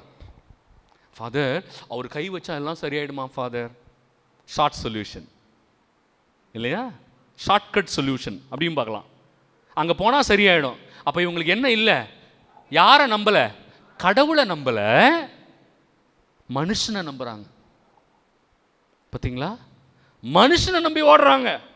ஆனால் ஆண்டவர் என்ன சொல்றாரு? மகனே மகளே, நான் ஏற்கனவே உன் ஆசீர்வாதத்திற்கான அத்தனை வழியை நான் உனக்கே கொடுத்துட்டேன்றார். நீ அதை ஒழுங்கா பயன்படுத்தினா ஆசீர்வாதம் உங்க வீடு தேடி வரும். ஹல்லேலூயா. டோர் டெலிவரி, ஜொமாட்டோ மாதிரி, ஸ்விக்கி மாதிரி இல்லையா? ஆண்டவர் ஆசீர்வாதத்தை எங்க அனுப்புவாரு? வீட்டுக்கு அனுப்புறாரு. ஆனா நான் என்ன பண்றேன்? எனக்கு வீட்டுக்கு வர ஆசீர்வாதம் வேணாம், நான் ரோட்டுக்கு போறேன். ஆமா, போடிக்கிட்டே இருக்க வேண்டியதான் கடைசி வரைக்கும். அதனால தான் ஒரு கை சரியாகுது, ஒரு கை சரியாக மாட்டேங்குது, ஒரு கால் சரியாகுது, இன்னொரு கால் சரியாக மாட்டேங்குது. இந்த ஜபத்துக்கு வந்தப்போ இந்த இடுப்பு சரியான மாதிரி இருந்துச்சு ஃபாதர், போன மாதம் நல்லா இருந்து சாட்சிலாம் சொன்னேன், மறுபடியும் வலிக்குது. ஆண்டவர் அப்படி என்ன அறகுறையாவா சுகம் கொடுப்பாரு? தெரியுது, கொடுக்க மாட்டாரு. அப்போ ஓடுறீங்களே எல்லா இடத்துக்கும் ஓடுறீங்களே. ஆண்டவர் அறகுறையாக சுகம் கொடுக்குறவரா? அது கை நல்லா ஆயிடுச்சு ஃபாதர் அப்படின்னு சொல்கிறது, சாட்சி சொல்கிறது. அடுத்த மாதம் கழித்து மறுபடியும் வலிக்குது ஃபாதர். அப்போ ஆண்டவர் அறகுறையாக சுகம் கொடுத்தாரா? பார்த்தீங்களா? நம்ம நிறைய நேரம் தவறான போதனைகள் பின்னாடி போகிறதுனால ஏற்படுகிற தவறான விஷயங்கள் இவ்வளோ இருக்குது. புரியுதா? அதனால தான் இன்றைக்கி நிறைய பேர் வெறும் புதுமைன்னு கான்சன்ட்ரேட் பண்ணுறாங்க. ஆனால் நான் சொல்லுவேன், நீ நம்பிக்கையில் கவனம் செலுத்து. என் நம்பிக்கை சரியாயிடுச்சுன்னா ஆண்டவர் அவனுக்கு உண்மையான நிறைவான விடுதலையை தருவார். ஹல்லேலூயா, ஹல்லேலூயா. இல்லையா? அதுதான் முக்கியம். இயேசு இந்த உலகத்துக்கு திரும்பி வருவாராம். அப்போ வரும்போது இந்த உலகத்தில் நம்பிக்கை இருக்குமானே தெரியலையாம். என்ன தெரியலையா? நம்பிக்கை இருக்குமானே தெரியல. லூக்கா, உங்களுக்கு சொல்லுகிறேன், ஆயினும் மானிட மகன் இந்த உலகத்துக்கு 2ஆம் வருகையின் பொழுது வரும் பொழுது இந்த உலகத்தில் இருக்குமானே தெரியல. இந்த உலகத்தில் நம்பிக்கை அவர் காண்பாரோ? ஏன்னா நம்பிக்கை இல்லாமல் போயிட்டு இருக்கு. நம்ம எல்லாரும் பக்தியை நோக்கி ஓடிக்கிட்டு இருக்கிறோம், புதுமையை நோக்கி ஓடிக்கிட்டு இருக்கிறோம். ஆனால் யாருமே எதை நோக்கி ஓடலை? நம்பிக்கையை நோக்கி போகவே இல்லை. ஆனால் அந்த நம்பிக்கை தான் கடவுளுடைய திருவுளம். அன்பானவர்களே, நான் அழகாக உங்களுக்கு முடிக்கிறேன். 2 விஷயம் திருவுளம் நாளில் 2 ஞாபகம் வச்சுக்கோங்க. 1, இயேசுவை அறிந்து. 2வது, அவர் மீது நம்பிக்கை கொள்பவர் நிலை வாழ்வு பெற வேண்டும் என்பதே என் தந்தையின். அப்போ காலையில் எப்படி அவரை அறிந்து கொள்வதுன்னு பார்த்தோம். அவரை அறிந்து கொள்வது திருவுளத்தின் ஒரு பாதி, நம்பிக்கை கொள்வது இன்னொரு திருவுளத்தின் இன்னொரு பாதி. இது 2ம் சேர்ந்தாதான் ஆண்டவருடைய திருவுளத்தை நம்மால் நிறைவேற்ற முடியும், இல்லையா? நம்பிக்கை வேணும்னா என்ன வேணும்? அருள் வேணும். அருள் தான் என்னை எங்கே கூட்டிகிட்டு போவோம்? நம்பிக்கைக்கு கூட்டிகிட்டு போகும், இல்லையா? அந்த அருள் எனக்கு பயிற்சி கொடுக்கும். சும்மா கிரேஸ்ன்னு சும்மா வளரக்கூடாது. கிரேஸ்னா என்ன? ஆண்டவருடைய அருள் எனக்கு இந்த உலகத்தை மறுத்து கட்டுப்பாடோடு நேர்மையோடு இறை நம்பிக்கையோடு வாழ என்னை பயிற்றுவிக்கிறது. அது எனக்கு பயிற்சி கொடுக்கிறது. அதான் அருளோட வேலை. அருள் வேற எதுவும் கிடையாது. வீடு கட்டினா அருள், அது பண்ண அருள். அருளோட வேலை அது இல்லை. அருளோட வேலை என்ன? நமக்கு பயிற்சி கொடுப்பது. கிருபையோட வேலை என்ன? நமக்கு பயிற்சி கொடு. அந்த பயிற்சினால் நமக்கு என்ன கிடைக்கும்? கிஃப்ட்டு. நம்பிக்கை எனும் கிஃப்ட் கிடைக்கும். அந்த நம்பிக்கை எனும் கிஃப்ட் கிடைச்சா பல ஆசீர்வாதங்கள் காத்திருக்குது. அதை நான் ஆராதனையில் சொல்ல போகிறேன். அந்த நம்பிக்கை நம்மக்கிட்ட இருந்ததுன்னா பல ஆசீர்வாதம் காத்திருக்கு. எவ்வளோ பெரிய விஷயங்க. அந்த ஆசீர்வாதம் என்னன்னு நிறைய பேருக்கு தெரியாமல் இருக்கிறோம்ல. எல்லாத்தையும் லிஸ்ட் போட்டிருக்காரு ஆண்டவர். நான் கொஞ்ச நேரத்தில் சொல்கிறேன். உங்களுக்கு இதில் ஏதாவது டவுட் இருந்துச்சுன்னா கேளுங்க, நம்ம ஆராதனைக்குள்ளே போகலாம். முதலில் கடவுளுடைய ஆட்சியையும் அவருக்கு பிரியமானவற்றையும் முதலில் நாடுங்கள். முதல்ல போன உடனே குழந்தை பாக்கியம் கொடு, அடுத்த வாரம் 1 லட்சம் வேணும் கொடு, வீடு கட்டணும், சமாதானம் வேணும், என் பிள்ளைக்கு கல்யாணம் ஆகணும், இதெல்லாம் கேட்காத, இல்லையா? முதல்ல எதை நாடணும்? அவருக்கு பிரியமானவற்றை நாடு. அவருக்கு பிரியமானது எது? கடவுளை அறிந்து இயேசுவின் மீது நம்பிக்கை கொள்ளணும், அவருடைய கட்டளைகளை கடைபிடிக்கணும். இதுதான் கடவுளுக்கு பிரியமானது. முதலில் நீ அதை நாடு. வாசிங்கம்மா. எதை உண்போம், எதை குடிப்போம், எதை அணிவோம் என கவலை கொள்ளாதீர்கள். யார் இதை பத்தி கவலைப்படுவா? வாசிங்கம்மா. பிற இனத்தவரே இவைகளை குறித்து கவலைப்படுவார்கள். அவன் தான் எப்போ பார்த்தாலும் எதை பற்றி யோசிப்பாங்க? ஆண்டவர் இப்போ உங்களை ஆசீர்வதிக்கிறார், உங்கள் பேங்க் அக்கௌண்ட்டில் 5 லட்ச ரூபா ஆண்டவர் போடுறாருன்னுவான், இல்லையா? நம்ம ஆளுங்க அங்கே போயிடுவாங்க. ஆண்டவருக்கு பிரியமானதெல்லாம் செய்ய வேணாம். அங்கே நேராக போனால் அவர் 5 லட்ச ரூபா பேங்க் அக்கௌண்ட்டில் போட்டுருவார், நீ வேலையே செய்யாமல். பார்த்தீங்கன்னா நம்ம ஆளுங்க கேள்வி கூட கேட்கல. இங்கே வந்திருக்கிற ஒருவரை ஆண்டவர் தொடுகிறார், சுகமாகிறார். அப்போ அவர் நல்லதெல்லாம் செய்ய வேண்டாம், அவர் பாவத்தெல்லாம் அறிக்கையிட வேண்டாம், அவர் அக்கிரமம் பண்ணிக்கிட்டே இருக்கலாம், ஆண்டவர் அவர் ஆசீர்வதிச்சிருவார். பார்த்தீங்களா நம்ம எப்படி சொல்கிறோம்? அதெல்லாம் கடவுளுக்கு விரோதமான போதனை. கடவுளுக்கு விரோதமான போதனை. எரேமியா 23 ஆண்டவர் பயங்கரமாக கோவப்படுறார் அந்த மாதிரி ஆளுங்களை பார்த்து, இல்லையா? சும்மாவே மக்களுக்கு வீண் நம்பிக்கை கொடுக்கும் உங்கள் போதனைகளை நிறுத்துங்கள். வீண் நம்பிக்கை, அவனை நல்வழிப்படுத்து, என் பிரியமான காரியத்தை செய்ய சொல்லு முதல்ல. அப்போ ஆண்டவர் சொல்றாரு, எதை உண்போம், எதை குடிப்போம், எதை அணிவோம் என்று பிற இனத்தவர்கள் தான் நாடுவார்கள், என் பிள்ளைகள் கவலைப்பட வேண்டாம். ஏன்? வாசிங்க. போதுமா? உங்களுக்கு என்ன தேவைன்னு யாருக்கு தெரியும்? உங்க கடவுளுக்கு தெரியும். அப்புறம் அழுவுற, அப்புறம் ஒப்பாரி வைக்கிற. அப்ப எதை குறித்து நான் ஒப்பாரி வைக்கணும்? ஆண்டவரே என் பாவத்தை நீக்குங்க ஆண்டவரே, அதை குறித்து ஒப்பாரி வைங்க. ஆண்டவரே உம்முடைய திருவுளத்தை நிறைவேற்றுகிற பிள்ளைகளாக என்னை மாத்துங்கப்பா, நான் பாவத்தில் விழுந்துகிட்டே இருக்கிறேன், ஒப்பாரி வைங்க, இல்லையா? ஆண்டவரே உம்முடைய வசனத்தை நான் கடைபிடிக்கும் போது சாத்தான் என்னை தூண்டி கீழே தள்ளுறான்ப்பா, அந்த சாத்தானை எதிர்க்கிற சக்தி எனக்கு கொடுங்கப்பான்னு ஒப்பாரி வைங்க. 1 லட்ச ரூபாய்க்காக ஒப்பாரி வைக்காதீங்க, இல்லையா? குழந்தை பாக்கியத்துக்காக ஒப்பாரி வைக்காதீங்க. ஆண்டவருக்கு பிரியமானதை முதல்ல கேளுங்க. ஏனென்றால் உங்களுக்கு என்ன தேவை என்று அவருக்கு தெரியும்.